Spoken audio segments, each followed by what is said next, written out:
ভোলাগঞ্জের সাদা পাথর লুটেরাদের বিরুদ্ধে ও সুনামগঞ্জের টাঙ্গুয়ার হাওরকেন্দ্রিক অপরিকল্পিত পর্যটন ব্যবস্থার প্রতিবাদে সুনামগঞ্জে গণসমাবেশ ও মানববন্ধন। সুনামগঞ্জ প্রতিনিধি ইলাম দিয়ে পরিপূর্ণভাবে এটিকে ধ্বংস করেছেন আইওসি হামল এবং সাদা পাথরের মতো জিনিস সৃষ্টি করতে পারবো না। এটা প্রকৃতি পক্ষে যদি আমরা রক্ষা করতে না পারি আমাদের বাংলাদেশের সৌন্দর্য হারাবে।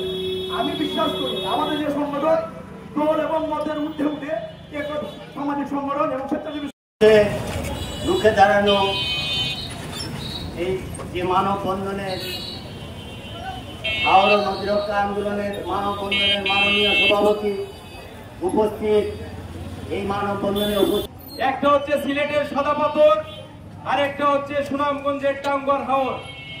আপনারা দেখেছেন শুনেছেন যে সাদা পাথর লুট হয়ে গেছে।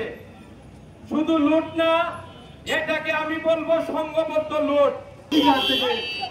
সিলেটবাসী বঞ্চিত হচ্ছে এবং একটা প্রচুর জন্য নষ্ট হয়ে যাচ্ছে।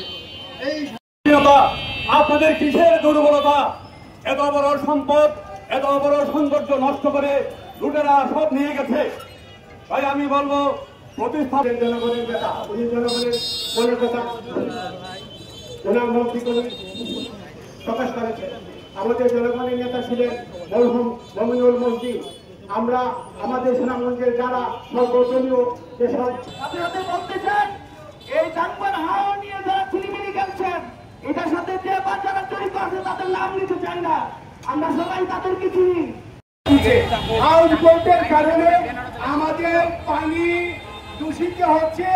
বোতল পলিথিন এই সমস্ত লোক ফেলে দিয়ে সাদা পাথর তার সর্বশেষ উদাহরণ, যেটি আমাদেরকে বিস্মিত করেছে। 2024-এর গণঅভ্যুত্থানের যারা রক্ষক তারাই বক্তব্য করছে, রাজনীতিবিদরা রক্ষা করছে তারা এটার সাথে সংশ্লিষ্ট, প্রশাসন রক্ষা করবে তারা সংশ্লিষ্ট।